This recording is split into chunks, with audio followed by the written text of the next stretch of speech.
All right, welcome back to class. This is American Federal Government. My name is Ken Hicks.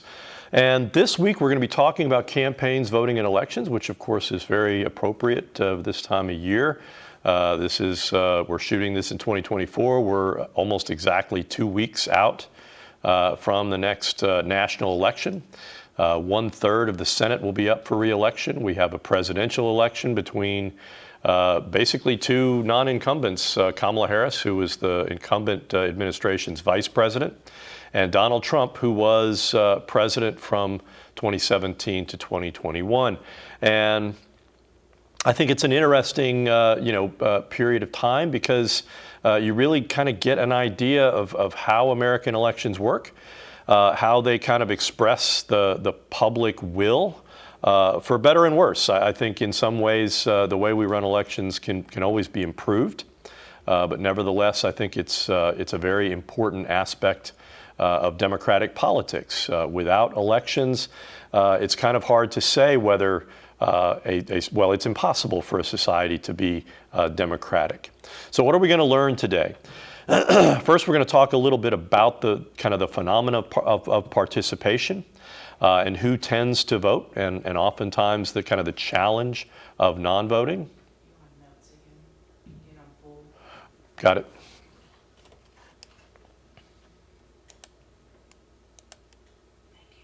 Oh wait, I did that wrong.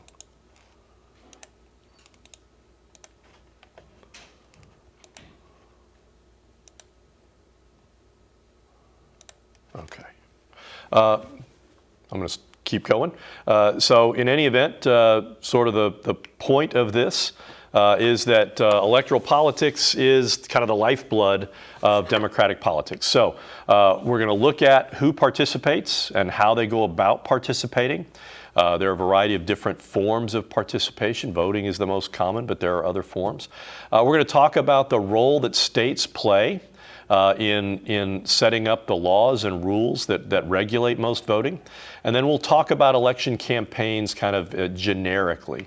So who participates and how? Again, the Constitution was sort of vague on the whole role of elections in the governing process. If you'll recall, again, federalism had a very different meaning during that period of time. A lot of the framers were not necessarily convinced that democracy was the best thing. Nevertheless, they ceded to the states a great deal of authority in terms of managing elections. And certainly at the start, basically it was just white males. And in fact, in many states, it was white male property owners that were the only folks that were able to actually participate.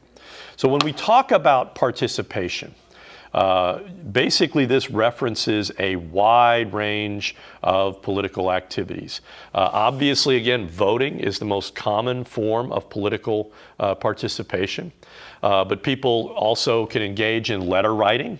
Contributing to campaigns for those people that have the money. Again, more and more middle-class people are actually making small donations. This is something that candidates take pride in basically saying, that most of their campaign donations are coming in increments below $50 or something like that, which again is important because historically, elections have been funded by very wealthy people, oftentimes singular people.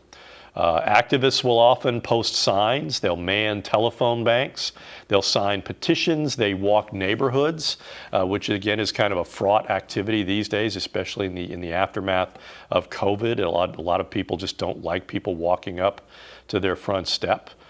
So that's kind of a challenging thing that you want to do. And you don't necessarily want to walk up to somebody's house that is dead set against the candidate that you're supporting. So oftentimes they work hand in hand with political parties to try and get lists of people that they know are at least independent and rather than of the other party.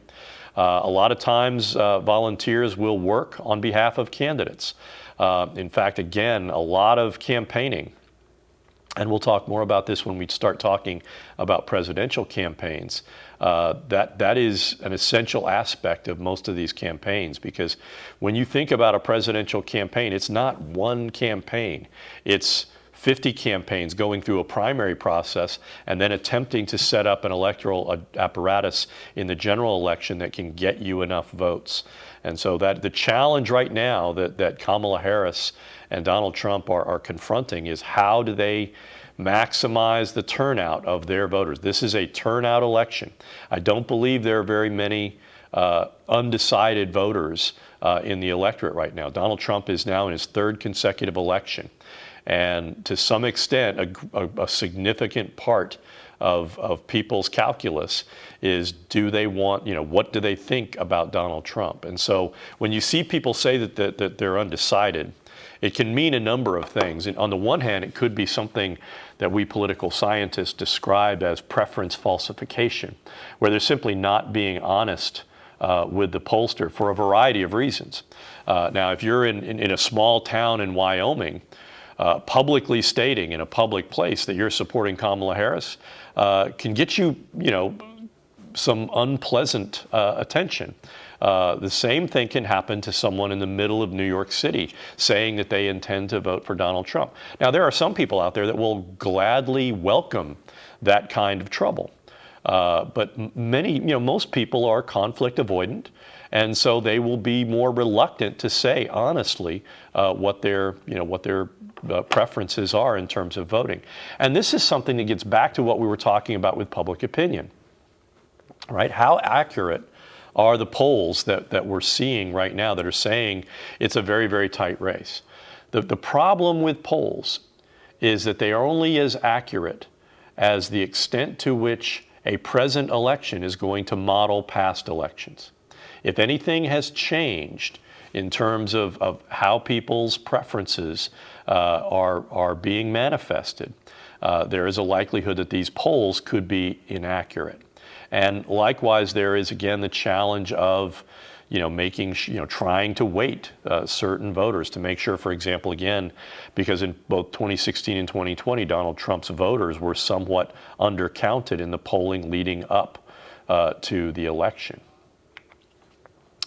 One aspect of participation is, and again, this is something that is unfortunate and unpleasant and part of our, political reality today, is that rioting and protests oftentimes have political framing.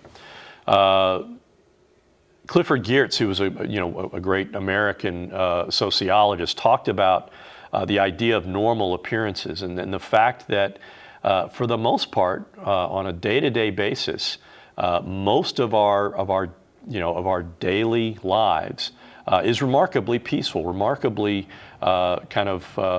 devoid of violence and political unrest and protest. But it does happen that you see expressions of dissent, which is a natural part of the democratic process, spilling over and causing violence. And that is sort of a challenge that you confront in understanding politics. I'll use an example from this past weekend. The University of Georgia and the University of Texas were playing in a football game. Georgia was winning the game. In the second half, the Georgia quarterback threw an interception. There was a flag thrown on the play. They called defensive pass interference. The fans, it was not a great call. There was contact down the field, but I a former defensive back myself, I would have probably not thrown the flag. Nevertheless, the flag was thrown. They called defensive pass interference. They gave the Georgia team a first down and set the ball. And then the fans started throwing debris onto the field, bottles, beer cans, water bottles, and they ended up stopping play for a good, 10 minutes. And during that time, the officials changed the call. Now, on the one hand, if I had been a Texas fan, I probably would have been really angry too. I would like to think that if I'd been in the stands, I would not have thrown debris onto the field. And again, this gets back to the challenge, the problem of violence as a solution to problems is that it can derange our politics. Think about it from this perspective, from this football perspective. Now there is incentive for fans to riot if they don't like an official's call, because they think there's a reasonable chance that the officials will change the call.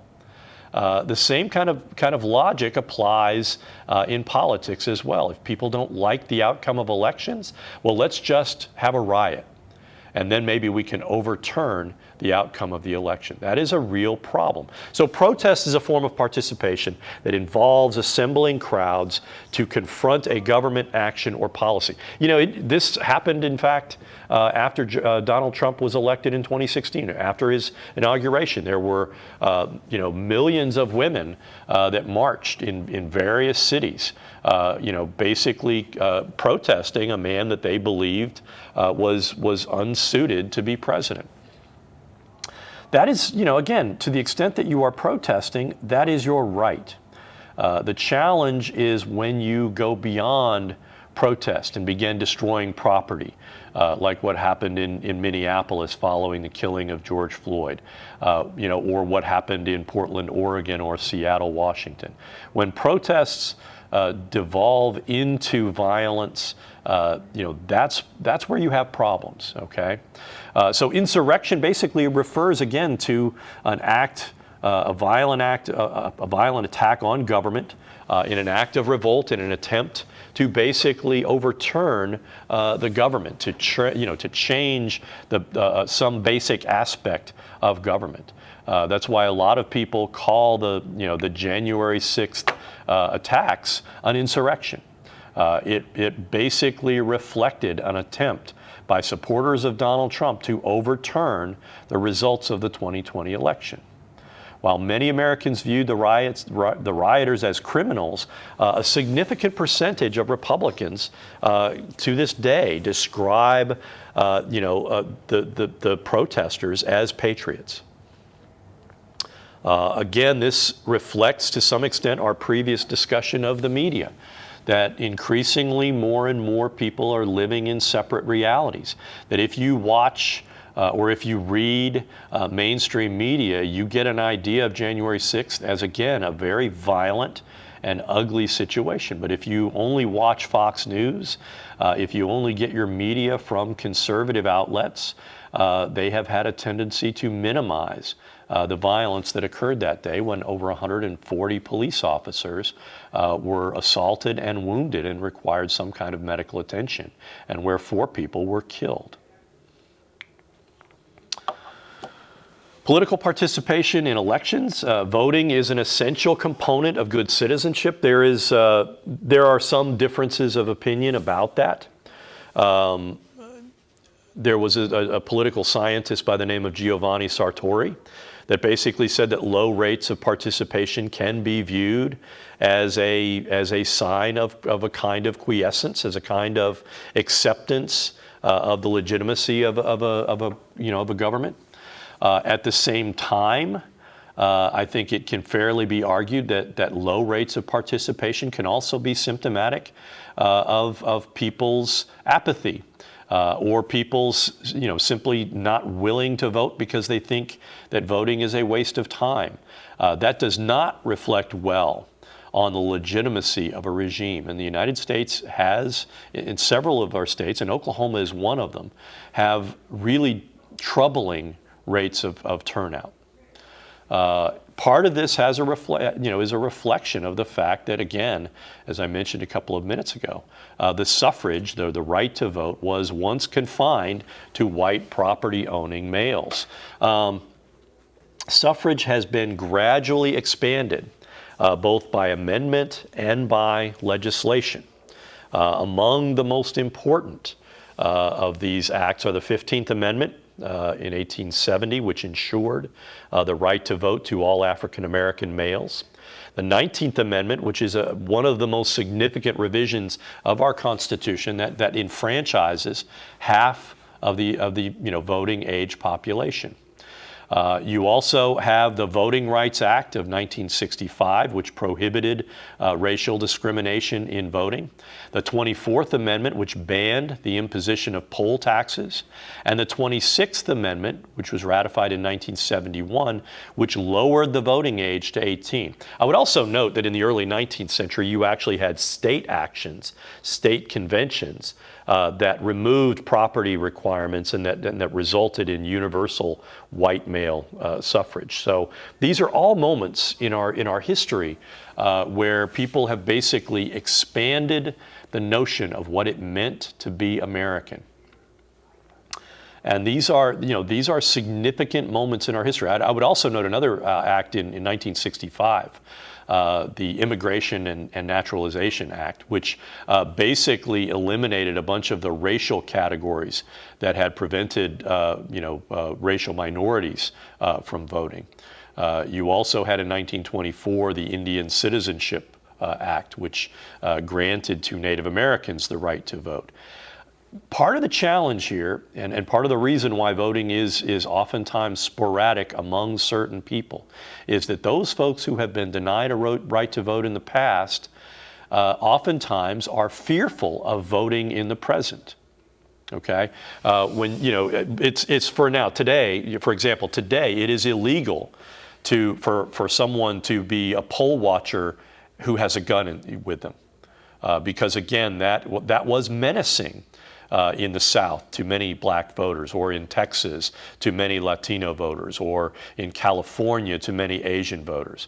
White people, hanging around polls in groups was viewed as a threat. That is one of the reasons why in many southern states, black Southerners have, they go to church and then on voting day, and then they go to the polls collectively. It's called Souls to the Polls. And the reason, again, is their fear of intimidation. In many states, especially in Texas, Latino voters vote at much lower rates out of the fear that their citizenship will be challenged. So again, these are problems that we confront in terms of trying to get higher turnout of eligible voters. So turnout is a critical factor. And again, if you look at this slide, the percentage of people who report participating in some different activities, the folks that voted in a general election in 2018, only 50% voted. That was a midterm election. In 2020, over 67% voted. That's a relatively high turnout election. 67%. That's not great, really. We should be working towards 85% turnout.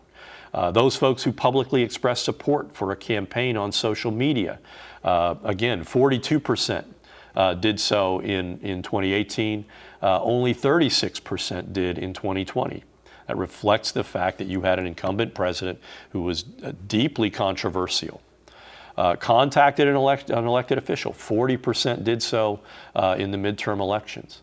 Contributed money to a campaign. This is really interesting. Only 29% did in 2018, and only 25% did in 2020. That again reflects the fact that people who feel comfortable donating to campaigns, and this reflects also this idea of negative partisanship.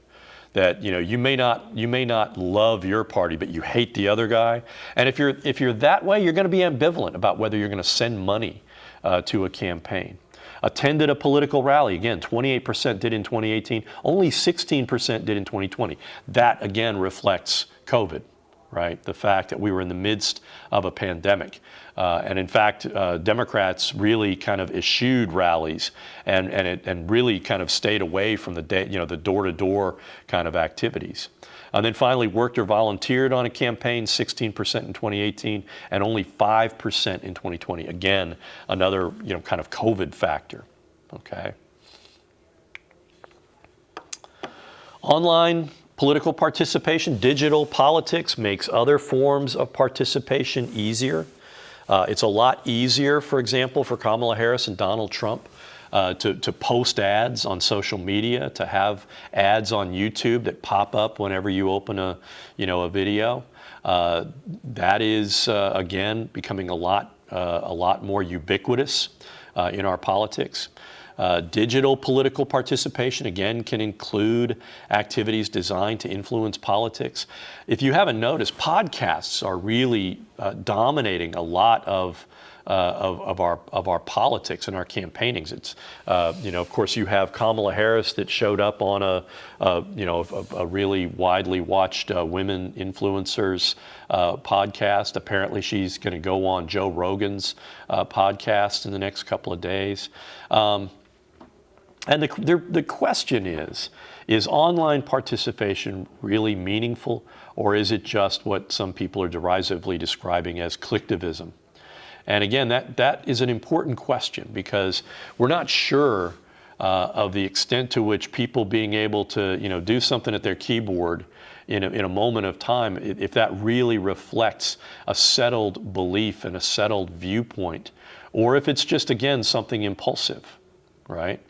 And that's important, and that is something that is really hard to measure clearly, right? We can do certain things with like thermometer readings in polling, but it's really hard to get at the extent to which folks really are engaged in a political process when they're doing it online. So this slide really kind of highlights, again, the fact that turnout in the United States is really disturbingly low. There are a number of things that can increase voting. Australia has routinely turnout at 81%. They also have all of the three things that you do to try and improve turnout, and that is they make it compulsory to vote. You have to vote or you pay a fine. Now, the fine is not high, but it's high enough that people are disinclined to be lazy. Okay.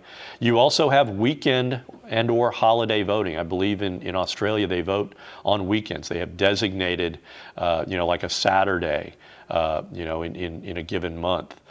In fact, I believe they have parliamentary elections, so they're always designated. You have to have an election within 5 years, but the government can call elections earlier. They also have, again, automatic or compulsory registration. The minute you hit a certain age, you are automatically registered. Okay. Brazil likewise has turnout at 77%. Look at the United States. We're at 62%. That's sort of the average. And again, it's important to recognize the voting age population refers to everyone who is eligible at a particular time, or is a voting age at a particular time. There is also something known as the voting eligible population. Because in the United States, if you commit certain kinds of felonies in certain states, you are effectively disfranchised. I believe there is one state in Maine where actually even while you are incarcerated, you have a right to vote. But most states, and especially states in the South, basically disfranchise you when you commit a felony. Florida actually had a referendum on that, and 62% of Floridians basically said we should be re-enfranchising people who have served their criminal sentences. The state legislature then stepped in and basically passed laws saying that you can't vote unless you actually have paid all the fines associated with your criminal convictions. And in Florida, a lot of felons, first of all, they come out of jail, they're indigent, so they don't have the ability to pay the fines. And secondly, they oftentimes don't know they owe any fines. And there's nothing in the Florida law, there's no centralized place where all felons, when they get out of jail, have, basically a notice that they have been, that they still have outstanding court fees. And so a federal judge actually struck that down, basically saying it amounted to a poll tax, but the Supreme Court reversed it, which I think was a wrong decision. So in any event, again, if you look, Canada also has low voter turnout, and it would be interesting to understand, the reasons why Canadians vote at such low rates. We're going to talk now about some factors that cause people to vote at higher or lower rates. Socioeconomic status is a powerful indicator. Again, the more money you have, the greater the likelihood is that you will vote. Oftentimes that's because of the ingredients of that higher socioeconomic status. First and foremost, you almost certainly have a college degree or some kind of college education. You also have you work in a prestige profession. You are a doctor, a lawyer, a dentist, an accountant. You're a professional, you're a business person that may incline you to be more politically aware. Again, education is the single most important predictor of political participation. People with college degrees vote consistently at higher rates than non-college educated Americans. 78% of people with a bachelor's degree voted, as opposed to 56% of people who only had a high school diploma. 81% of people earning $100,000 a year or more vote, as opposed to 64% of people earning $30,000 to $40,000. That's another important factor when you talk about people not voting.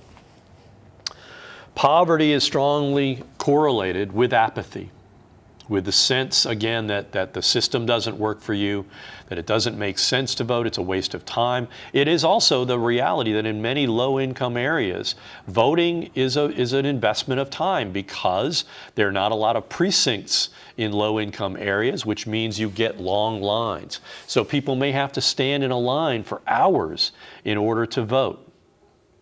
And that is, that can oftentimes be a reason why people choose not to vote. If you're 64 years old and your main employment is as a fast food cook at a fast food restaurant, and you make $8 an hour, you standing in a line doesn't make a lot of sense if it means you might miss work, because you're likely only to gross $45, $50 in a day.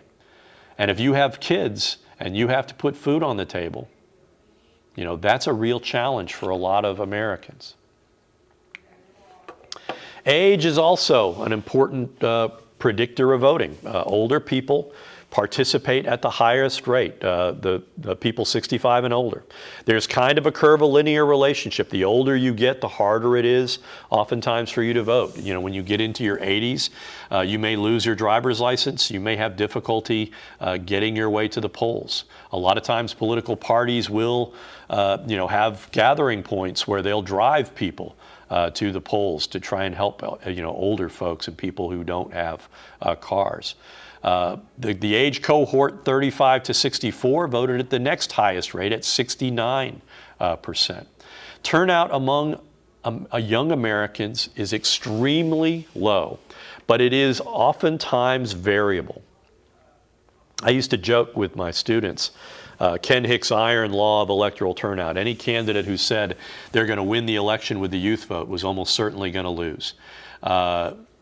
That has not always been the case. There has been, Barack Obama turned out younger Americans at a much higher rate.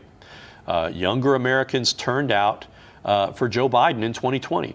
One of the reasons why Joe Biden, left the race was that he obviously was not going to get that turnout again. The question is Kamala Harris actually going to get younger Americans to turn out to vote? That is a real, question. And so the one thing and again, this is important. It reflects this idea in American politics. Politicians are very attentive to the things that older Americans care about. The reason why Social Security has for a long time been characterized as the third rail, you touch it and you die, of politics, is that threatening to take away Social Security was a good way to get older Americans to turn on you. And so older Americans are very attentive to the programs that they are reliant on. And so no one should be surprised by that. Race and ethnicity, the rapid, changing demographic nature of America's population is also affecting participation.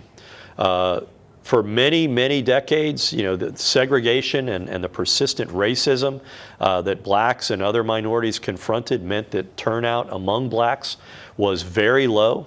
There is there's this idea of cultural memory. People say, well, this didn't happen in my lifetime. This shouldn't be a problem. Racism is no longer an issue.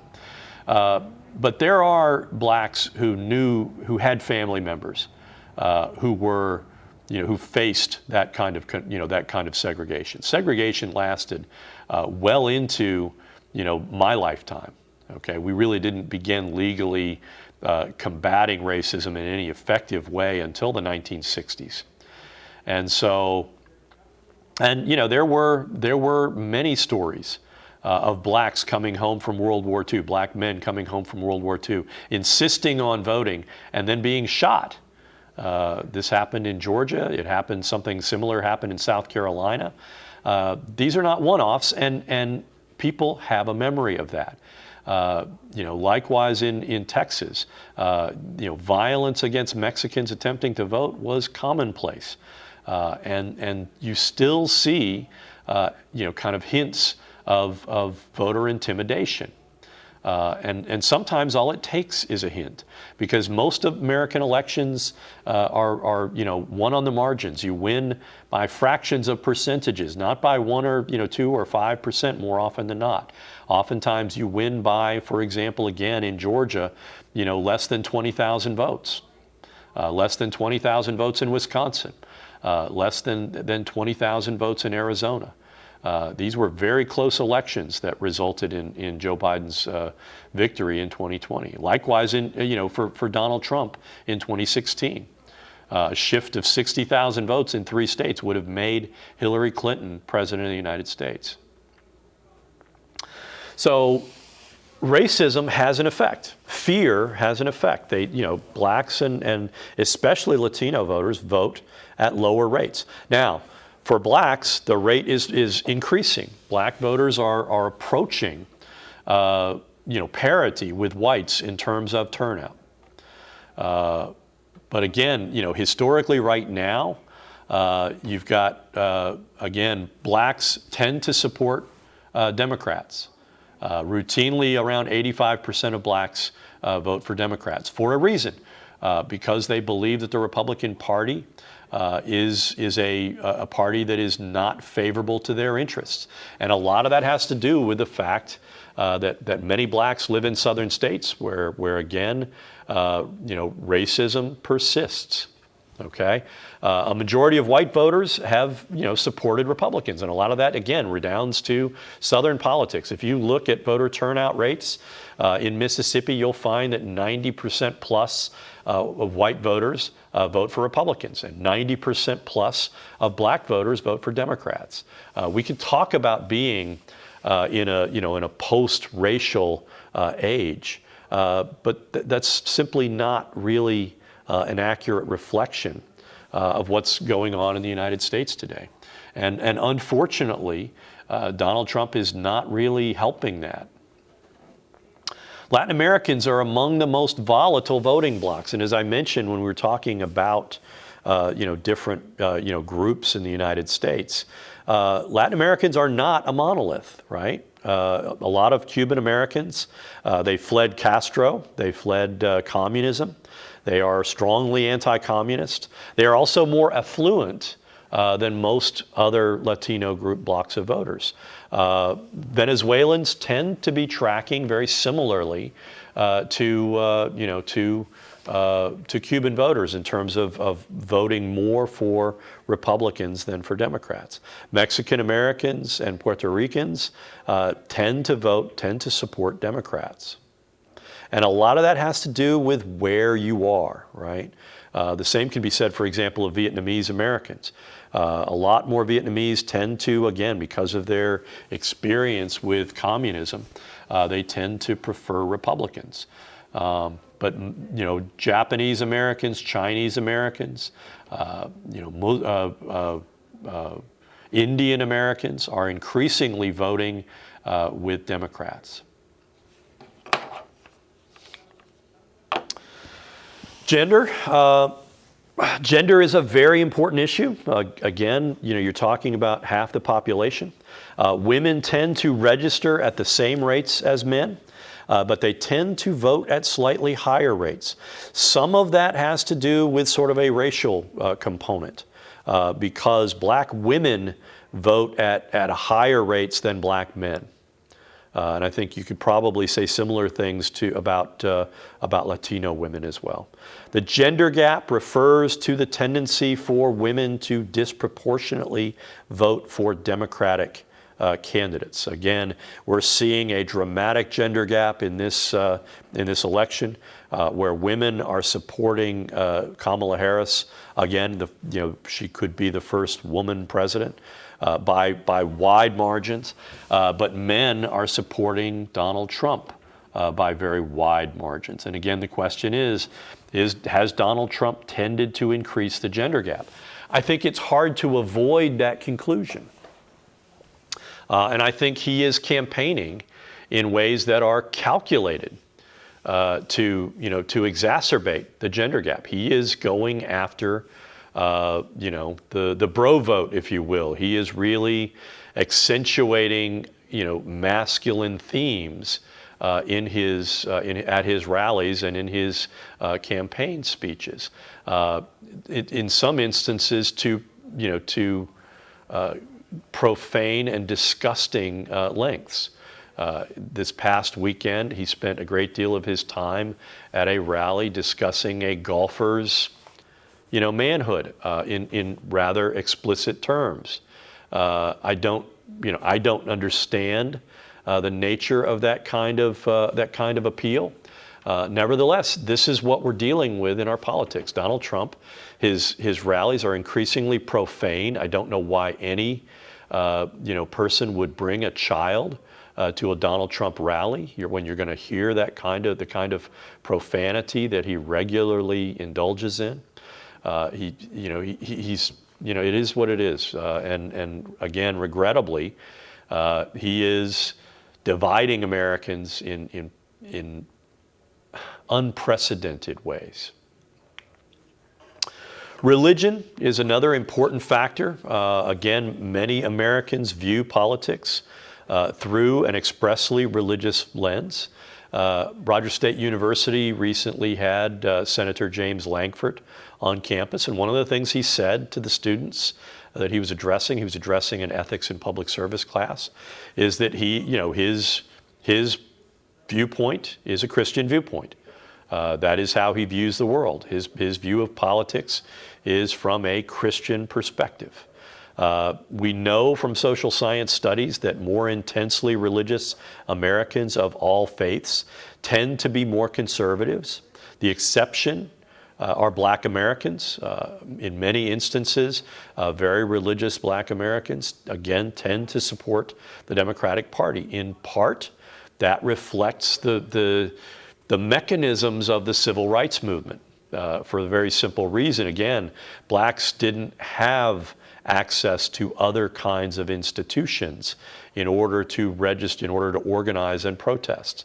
And churches were one of the main ways that blacks were able, that's why it was called the Southern Christian Leadership Conference, because they actually didn't have recourse to other kinds, to unions, for example, or to, even the NAACP had very difficulty organizing in the South. In fact, its headquarters has historically been in New York City. And so, again, a lot of the culture war issues are pretty expressly moral issues that are designed, you might even say calculated, to antagonize deeply religious voters. Abortion, contraception, the LGBTQ rights, issues, same-sex marriage. These are all issues about which religious conservatives have very strong opinions, and this is the reason why those issues figure so prominently in American politics. And so, it's interesting. really the only Christian faith that had a clearly anti-abortion stance at the time that Roe versus Wade was handed down was the Catholic Church. But in fact, the Baptists, Southern Baptists included, basically were moderately favorable to the decision when it was handed down. It wasn't until later in the 1970s that Southern Baptists suddenly adopted the religious cosmology of the Catholic Church and began describing abortion as morally evil and as murder and things like that. So state electoral laws regulate a lot of voting, okay? So again, it's important to keep in mind that at ratification, the Constitution basically delegated to the states exclusively the power to set the time and dates and qualifications, voter qualifications for elections. What has happened over time is that as we've gone, we talked about the idea of laboratories of democracy when we were talking about federalism, and also of the problem of laboratories of tyranny. And as we have gone on, certain states have been innovators in suppressing the votes of other citizens, and oftentimes on arbitrary bases, just because, again, they were likely to not support the status quo. And so blacks and other groups have faced, Native Americans, Asian Americans, Latinos, members of the LGBTQ plus community, they've all faced different kinds of challenges when it comes to voting. And so over time, and again, the constitutional rationale for this is the 14th Amendment, the equal protection and due process clauses. These basically say that you cannot arbitrarily deny people equal protection of the laws, and that include election laws to anybody, okay? So you have presidential election seasons, which is one that we're dealing with right now. Every 4 years we have a presidential election. And in between those presidential election cycles, we also have what is known as midterm elections, okay? Midterm elections generally have lower turnout for several reasons. One, you don't have a president running for election, so it's not as high valence an election. The coverage is not quite as intense. And so you generally are going to have people paying a bit less attention. Certain segments of the electorates, and again, this is oftentimes younger Americans, simply don't vote in midterm elections. Oftentimes, turnout in midterm elections is less than 40%, which is, again, awful. American elections are highly decentralized. State and local governments play an important role. Basically, they determine where precincts will be. They determine how many precincts there will be for each area. Again, this is a common complaint among blacks in the South, like in a state like Georgia, where they will limit the number of precincts in areas that are dominated by the black population. And that, again, will convert into very long lines and a very onerous process. Now, oftentimes Georgia election officials will say, "Oh, we just don't have the money." Right? And in a lot of instances, county governments have to basically be, that's part of their budget, is managing the electoral process. And so the state governments set overall qualifications. Again, one of the highest profile aspects of that are voter ID laws, or whatever kind of qualification you have. What is the point of a voter ID law? It is to prevent what is known as in-person voter fraud. That would be where a person establishes a false identity, registers under that false identity, and then attempts to vote in a precinct fraudulently. That is a one-off, and the only thing that strict voter ID laws can prevent is that kind of fraud. That kind of fraud happens to be vanishingly rare. Okay, The most common kind of voter fraud is double voting, where somebody will cast a ballot by absentee ballot and then they'll show up and vote. Oftentimes, that is a mistake. They simply made a mistake. A lot of elderly Americans, for example, kind of forget stuff. They forget that they filled out that form, and they're really, oh God, I don't remember if I did it. So they'll go and vote. It's very rare that kind of fraud actually will, that it happens. It's just not that frequent. Again, another challenge with this is that a lot of very strict voter ID laws, like the one in Texas, allows certain kinds of identification. Like, for example, you can use a fishing license as a form of ID, but you can't use a university, identification card. And why would, a conservative would say, well, a lot of non-voters are university students. A lot of non-Americans are university students. They're out of state or whatever. All you have to do is pass a law mandating that all university ID cards state whether that person is an eligible voter. It would not be hard. It's a box you could check or not check, right? But nevertheless, this is one of the reasons why younger Americans tend not to vote. Oftentimes, they don't know that much about the registration process. You have to register prior to voting. In many instances, college students are traveling away from the town where they may have voted in the past, right? Away from their parents' address. So they would actually have to register in a separate place or get an absentee ballot, which is what I did when I was a college student. I actually went to West Georgia College, which was about an hour and a half away from my hometown where my mom lived, and I voted absentee ballot. My mom would get an absentee ballot for me and mail it to me. I would fill it out and send it back. Just put it in the mail to be counted. In fact, I actually had a congressman by the name of Newt Gingrich, who used to represent, he actually used to be a professor at my university, came into a restaurant where I was and asked, basically was asking for people's vote.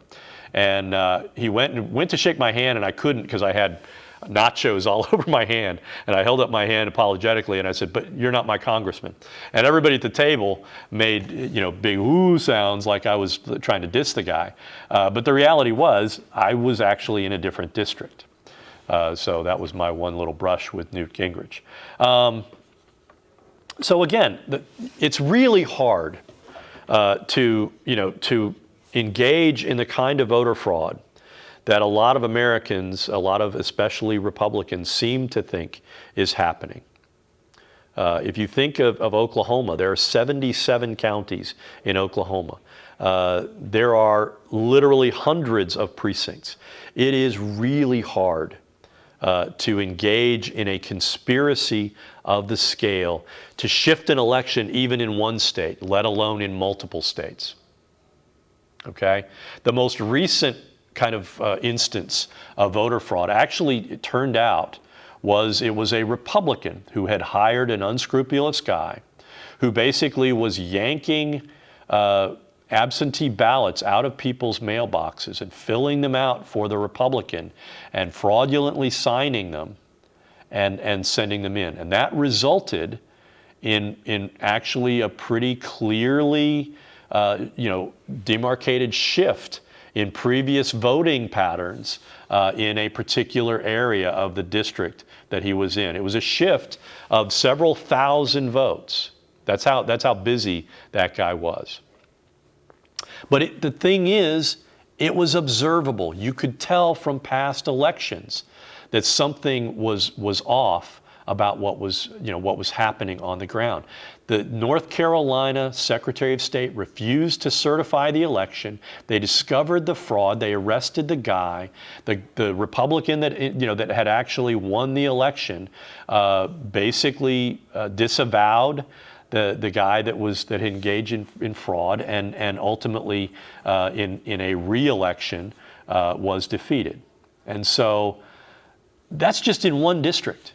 Okay, you would have to again replicate that, and again, what does that take?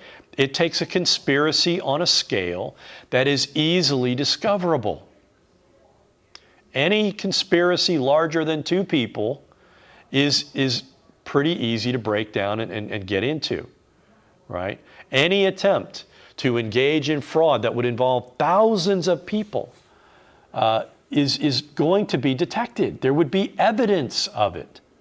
So everybody that thinks, that makes these cryptic statements, there were irregularities in the 2020 election. Well, there are irregularities in every election.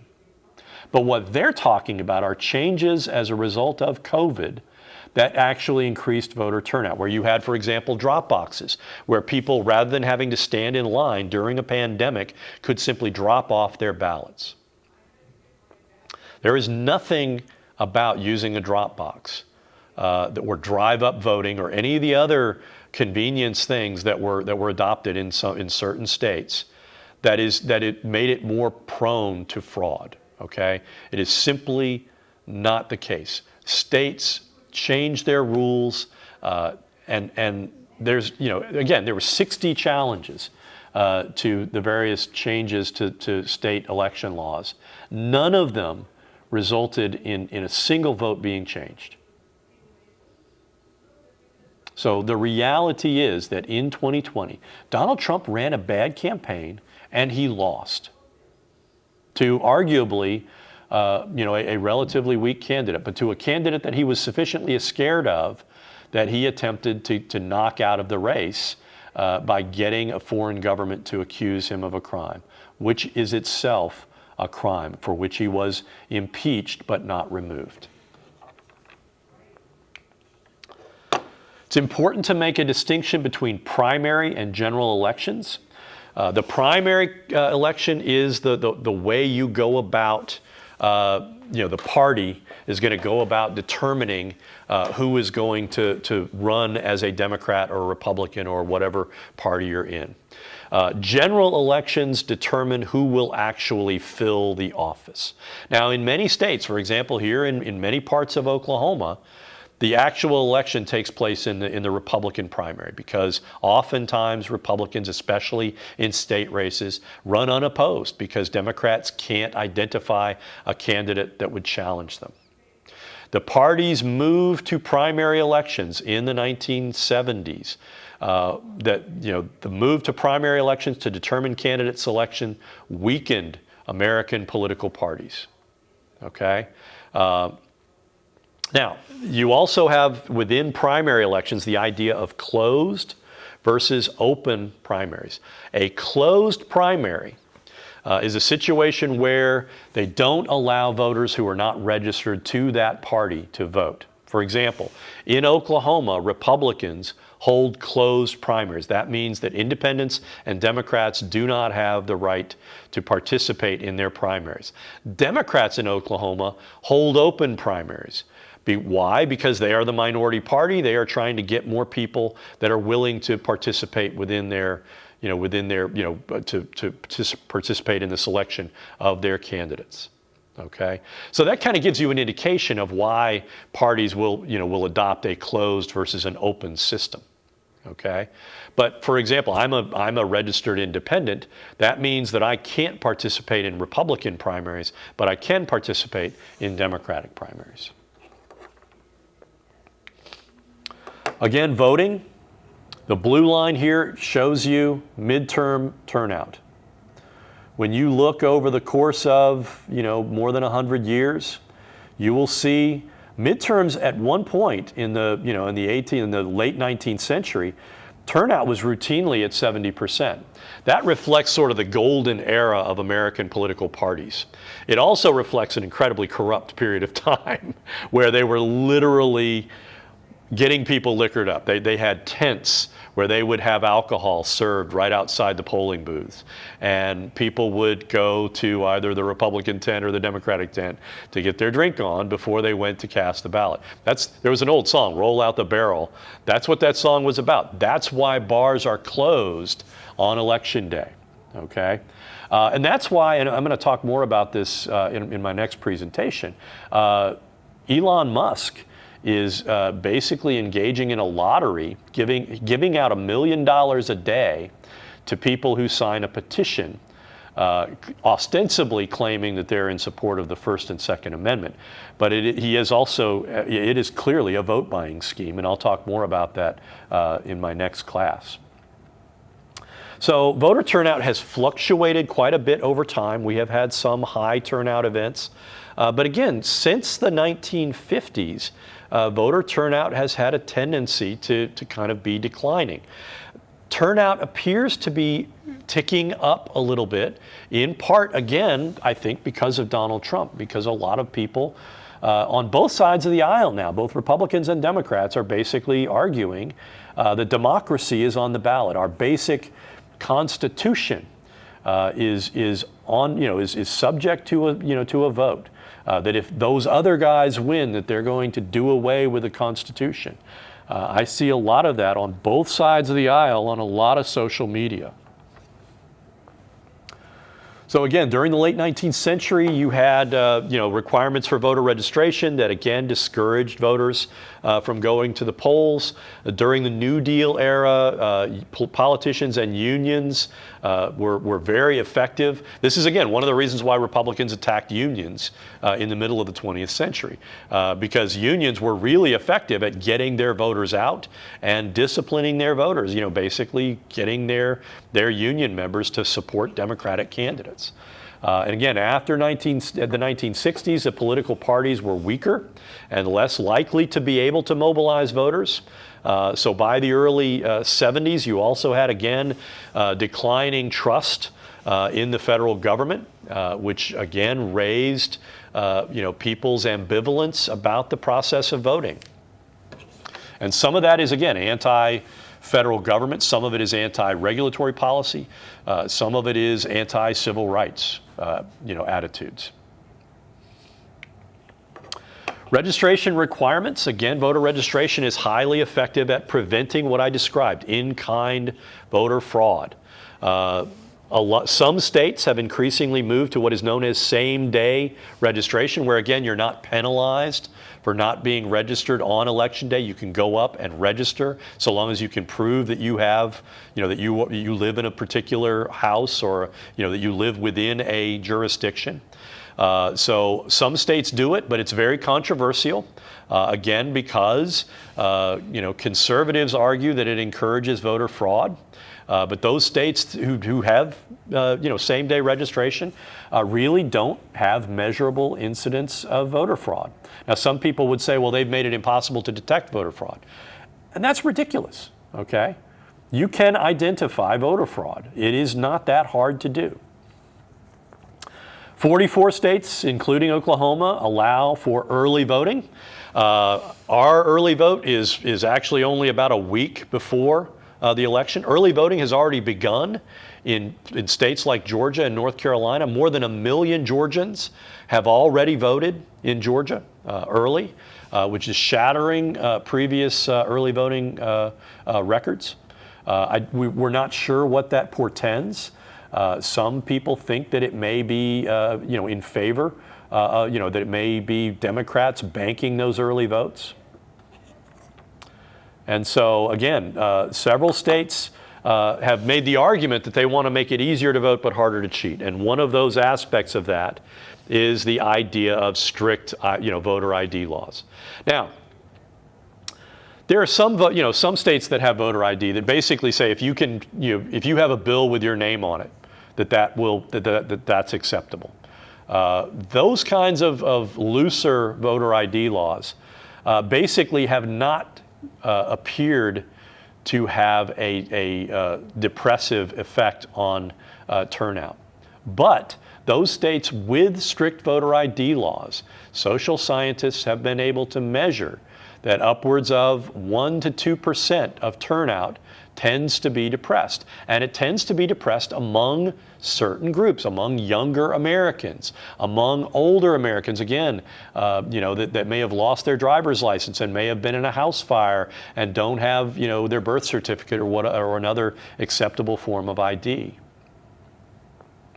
1 to 2% can be decisive. And states like Indiana that used to be somewhat more purple are now, again, deep red largely as a result of strict voter ID laws.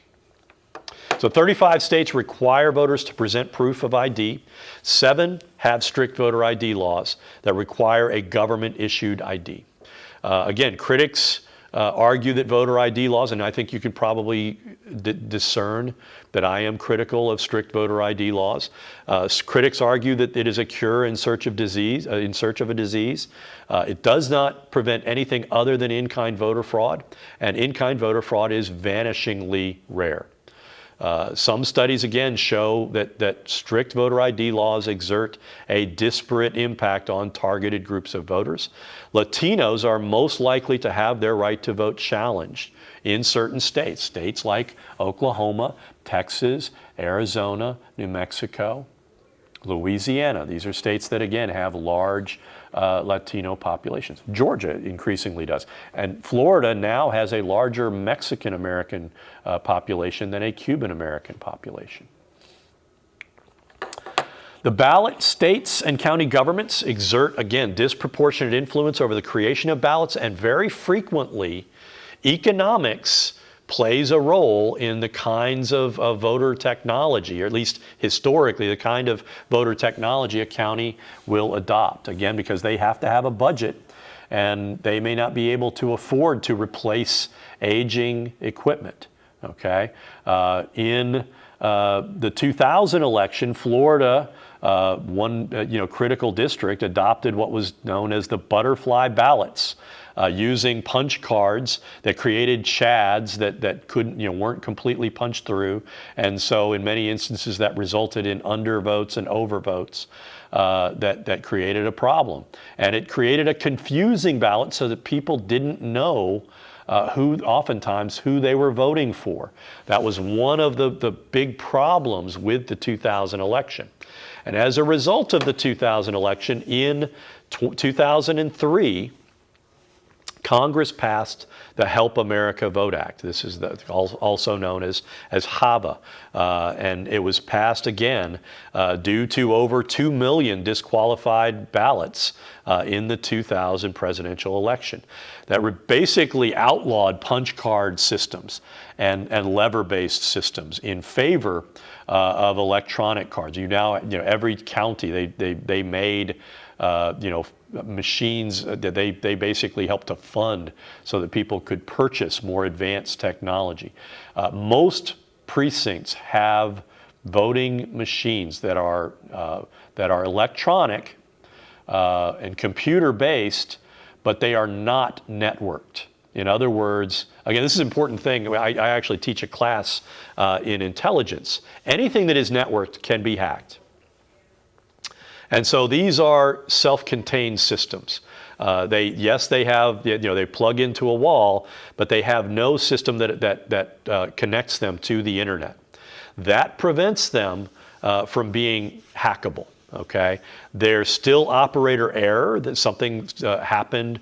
For example, I can't remember which one of the.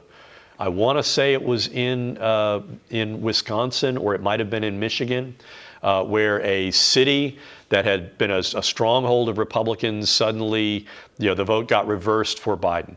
But it was very quickly discovered, and there was a retabulation, and it was corrected. Okay, but that error produced a firestorm of controversy with people arguing that they were messing with the machines. It was simple operator error. Okay. That sort of thing happens. So HAVA also kind of established minimum election administration standards. Again, handling of ballots, that you have to put them in a standard container. You have to have, due process oriented system for counting ballots. This is the sort of thing, if you want to be an election worker, you actually have to go through some training to learn all these are, again, federal standards now. And I don't think anybody should really be upset that the federal government stepped in and said, you know what, we really should have a floor in terms of how professional election workers are. So how to register and vote. Maggie Bush, Programs and Outreach Director for the League of Women's Voters of the United States. There's actually a chapter of those in multiple chapters typically in most states. So how do you go about registering to vote? First, you can go online. Vote411.org. Has, again, the League of Women Voters sets it up. League of Women Voters is a nonprofit, so they're not interested in whether they're registering Democrats or Republicans. They're just trying to get people registered, okay? So you can go online. You can figure out the rules and regulations for each state. You can print out a paper form. You can also, what information do you need to provide? A voter registration form. You have to provide your name, your address, and you have to certify that you're eligible, that you're at least 18 years of age, and that or that you're in a state where they allow pre-registration if you're going to be 18 years at the time of an election. You may also need an identification number from a driver's license or something like that. Which address should you use? That's again up to students oftentimes. Like I said, I used an absentee ballot. I continued because my parents wanted to continue, claiming me as a dependent. They wanted me to vote from my home address in my home city. But many students don't have that kind of consideration. And so they'll just, they can register, in the town where their university is. Okay. Here's a question for you.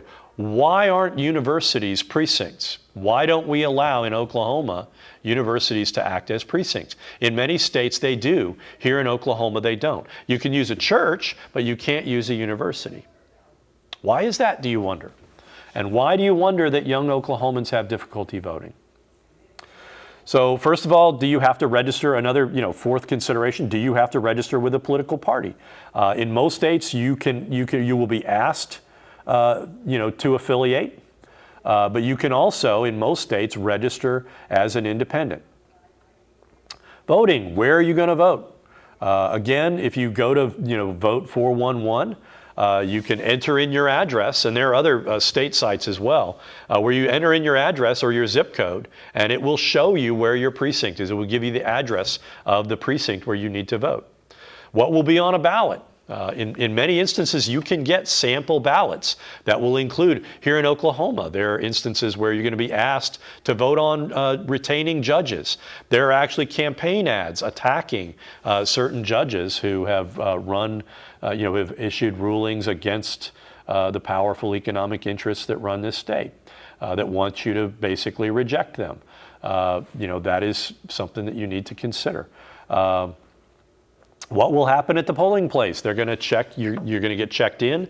You have to sign in with a register. Typically, they'll have somebody that's got a Democratic list and a Republican list and an independent list. And you'll say what your party affiliation is. They'll find your name. They'll indicate where you need to sign, and then you'll sign, and then you'll get your ballot, and you'll go and into a discrete area where you can mark your ballot, and then you'll just slip it into the machine. What happens if you have a problem voting? In most states, you can file a provisional ballot, which again is very important. You need to understand, even if it appears that you weren't registered, but you believed that you were, you can still file a provisional ballot. They will determine your eligibility at a later date, and your vote will either count or it will not. Presidential elections, again, are unique because this is the one election where, one person and their running mate is actually selected by all Americans. Again, there is a fundamental difference between primaries and caucuses. Okay, different states hold elections for different reasons.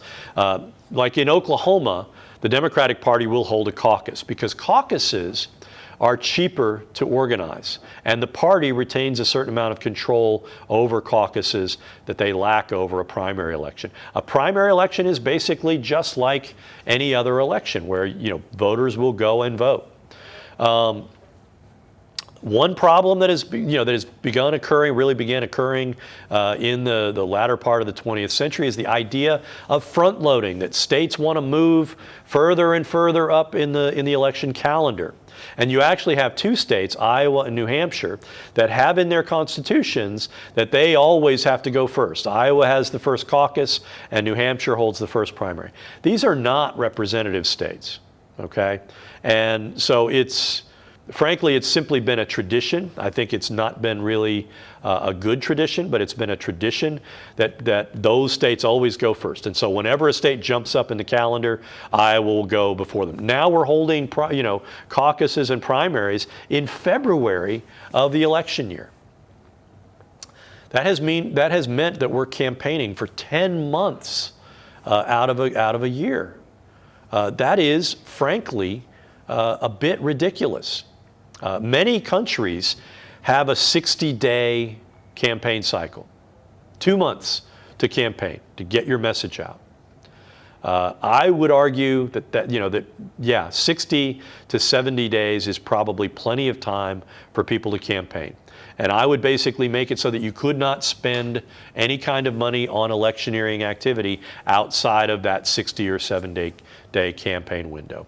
But that's how other countries do it. We do it, in a way that is kind of bizarre.